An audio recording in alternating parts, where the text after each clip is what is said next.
Nous allons conclure le Tanya d'aujourd'hui. On s'excuse pour le retard. C'est chez le Rabbi. Il y a des différences d'horaire, donc c'est un peu compliqué. Alors, on rappelle que le cours est pour le mérite de Dan Moshe Ben Chaya Miriam et tous les soldats d'Israël là où ils se trouvent. Alors, hier, l'Admour Adaken a posé une question. Cet amour-là que Avraham Avinu, comment il est venu chez nous en héritage? Parce qu'a priori, c'était un amour qu'il a acquis en réflexionnant sur la divinité. Donc, c'est pas censé passer en héritage. C'est si on va méditer sur les mêmes choses que lui, il a médité, ça passera en héritage. On l'aura, sinon non. Alors, on explique aujourd'hui que quoi? Que Avraham Avinu, c'est un char d'assaut pour la divinité. Ça veut dire quoi? Que Avraham Avinu, il s'est tellement fusionné avec son amour de Dieu que c'est devenu une partie intégrante de sa personnalité. Et donc, ça passe dans le DNA. Ça passe automatiquement en héritage pour tous les enfants d'Israël jusqu'à la fin de toutes les générations.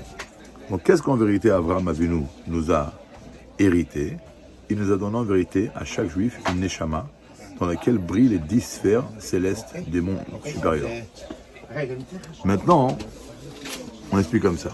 Il y a des neshamot du monde de Hatzilut, c'est des neshamot qui sont descendus directement de Hatzilut dans le monde, dans le corps, des neshamot moins de Bria, des neshamot de Yetzira et des neshamot de Asiya.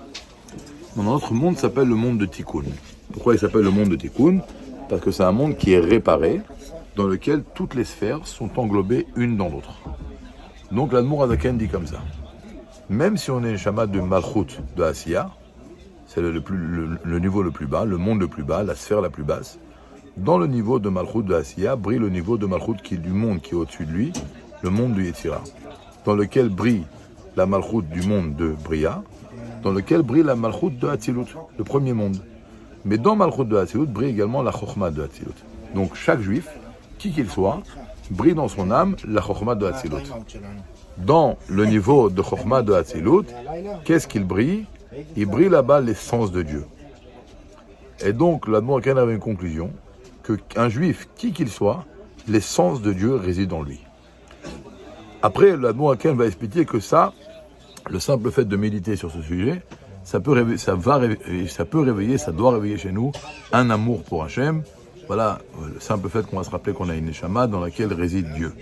Bien sûr, cela a des conséquences beaucoup plus importantes, positives, desquelles nous parlerons, Bezrat Hachem, demain. Une bonne fin de journée et à demain.